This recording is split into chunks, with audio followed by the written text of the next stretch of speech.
नमस्कार दोस्तों, बहुत बहुत स्वागत है आपके अपने यूट्यूब चैनल एजुकेशन विद दिल मोहम्मद में। दोस्तों, कक्षा 6, 7, 8 में खेल और स्वास्थ्य जो पुस्तक है उसका पार्ट 7 है, मार्चिंग खेल भावना एवं अनुशासन का पार्ट 1 का वीडियो मैं अपलोड कर रहा हूं। साथियों, यह पाठ में 2-3 पार्ट में जो है इसका वीडियो अपलोड होगा। तो आपसे एक छोटा सा रिक्वेस्ट है वीडियो शुरू करने से पहले कि यदि आप हमारे चैनल पर नए हैं और चैनल को अभी तक सब्सक्राइब नहीं किए हैं तो चैनल को सब्सक्राइब करके बेल आइकन को प्रेस कर दें और वीडियो को लाइक शेयर भी कर दें। तो आइए दोस्तों शुरू कर। दोस्तों, पाठ का नाम है मार्चिंग खेल भावना एवं अनुशासन। इसको आप देख सकते हैं, मार्चिंग खेल भावना एवं अनुशासन। साथियों, वीडियो शुरू करने से पहले मैं आपको बताना चाहूँगा कि आप दीक्षा ऐप में भी इस पाठ का अध्ययन कर सकते हैं।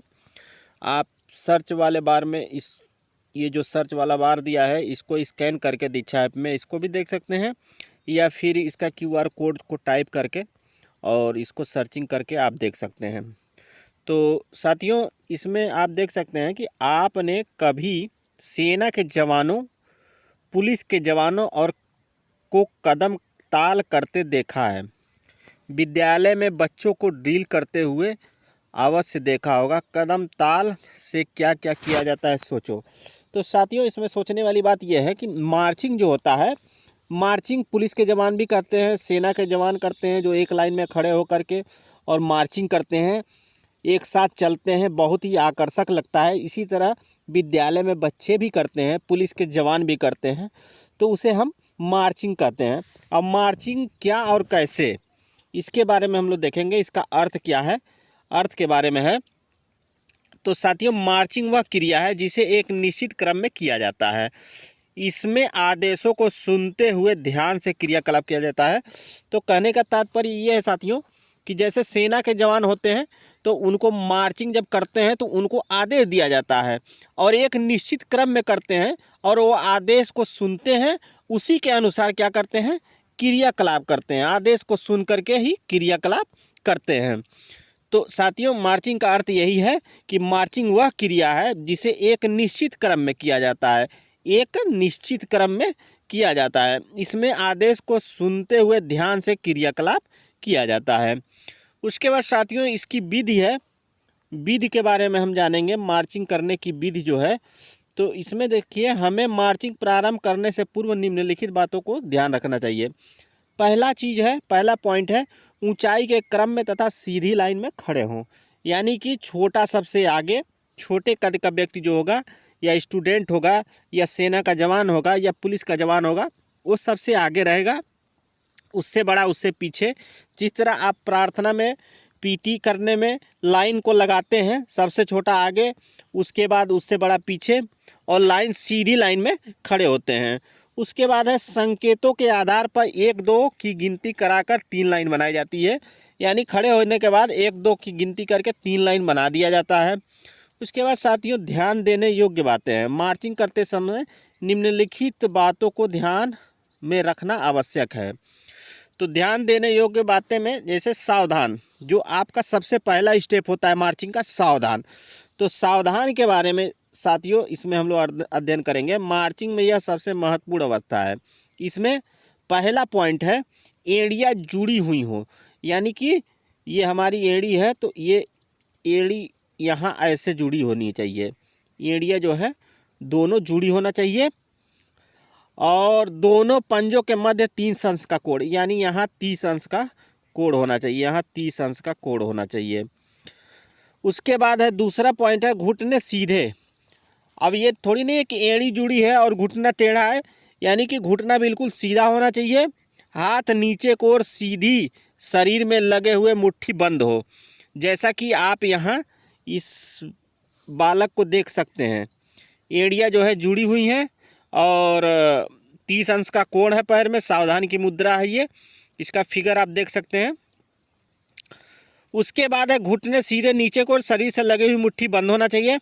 उसके बाद है अगला, हाथ नीचे और सीधे शरीर से लगे हो और मुट्ठी बंद हो, और गर्दन सीधी हो तथा नज़र सामने हो। ये हमारा होता है सावधान की जो मुद्रा होती है, इसका जो है ये 4 पॉइंट है। उसके बाद है अगला विश्राम। तो विश्राम की मुद्रा के बारे में यहाँ एक बच्ची जो है विश्राम की मुद्रा में है। बाएं पैर को लगभग कंधे के चौड़ाई के बराबर बाईं ओर ले जाएं, यानी कि बायां जो पैर हमारा कंधे के समानांतर, जितना हमारा शरीर का कंधा है कंधे के समानांतर बाईं ओर ले जाएं, ताकि शरीर का भार दोनों पैरों पर समान रूप से पड़े। उसके बाद साथियों अगला है दोनों हाथ पीछे नीचे को तने हुए तथा दायां हाथ की हथेली बाएं हाथ की हथेली में हो। उसके बाद है दायां अंगूठा बाएं हाथ के अंगूठे के नीचे हो तथा उसे हल्के से पकड़ें, यानी विश्राम की मुद्रा। विश्राम की मुद्रा यहाँ आप देख सकते हैं इमेज में। उसके बाद साथियों आगे बढ़ते हैं। उसके बाद एक अवस्था होती है आराम से। तो आराम से में क्या होता है, इस अवस्था में हाथों एवं पैरों को ढीला छोड़ दिया जाता है, यानी कभी कभी मार्चिंग करते समय थक जाने के बाद आराम से बोल दिया जाता है, या पीटी करते समय थक जाने के बाद आराम से बोल दिया जाता है कि थोड़ा आराम महसूस हो जाए। इस अवस्था में दोनों हाथों एवं पैरों को ढीला छोड़ दिया जाता है।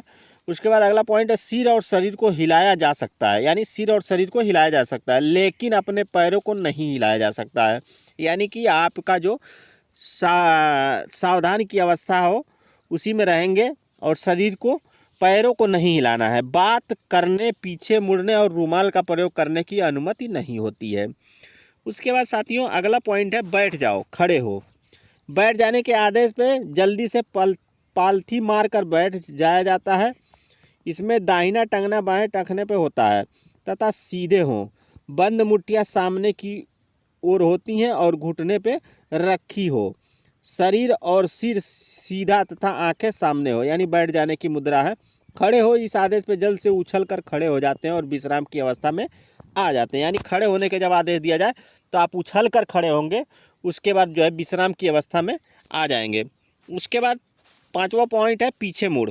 एक, इस आदेश पर बाएं पैर के पंजे और दाहिने पैर की एड़ी 180 अंश के कोण से दाहिनी ओर से मुड़ते हैं, यानी कि बाएं पैर के पंजे और दाहिने पैर की एड़ी 180 अंश के कोण से दाहिनी ओर से मुड़ते हैं। जांघों को सटाकर रखने से संतुलन बना रहता है। उसके बाद दूसरा है इस आदेश पर बायां पैर जमीन से 6 इंच से 9 इंच ऊपर उठाकर चुस्ती से दाहिने पैर के बराबर ले जाते हैं, सावधान की अवस्था में आ जाते हैं। इस क्रिया को करते समय शरीर का भार दाहिने पैर पे रहता है, यानी पीछे मुड़ने की अवस्था में। उसके बाद है साथियों, इसको जब आप ग्राउंड पे करेंगे तो आपको समझ में आएगा, वैसे ये जो है रिटेन में जो है समझ में नहीं आएगा। ध्यान दें, मार्चिंग के समय जब आप सावधान या विश्राम की अवस्था में खड़े हो तो जूतों के अंदर उंगलियों को हिलाते रहें, इससे आपको चक्कर नहीं आएगा। उसके बाद साथियों अगला है बाएं मुड़। दाएं बाएं मुड़ के जब आपको जो है कमांड दिया जाएगा तब आपको बाएं मुड़ने का और दाहिने मुड़ने का। जब दाएं बाएं मुड़ने का आदेश दिया जाए तो बाएं एड़ी पर 90 अंश से दाईं ओर घूमते हैं। इस समय घुटना एवं शरीर बिल्कुल सीधा रखें और दायां या बायां पैर जमीन पर हो, दाईं एड़ी ऊपर हो। इसमें दाएं पैर को चुस्ती से दाएं बाएं के बराबर ले आते हैं। ऐसा करते समय उसे ज़मीन पे 6 इंच 15 सेंटीमीटर ऊपर उठाया जाता है, जैसा कि आप इस इमेज में देख सकते हैं। तो साथियों इसको आप जब ग्राउंड पे करेंगे तभी आपको जो है इसको पूरी तरह से समझ पाएंगे। तो साथियों इस पार्ट का अगला वीडियो मैं बहुत ही जल्द अपलोड करूँगा। तो आशा करता हूँ साथियों कि ये वीडियो आपको पसंद आएगा और आपको काफ़ी हेल्प मिलेगा। तो इसी के साथ साथियों जय हिंद, जय भारत।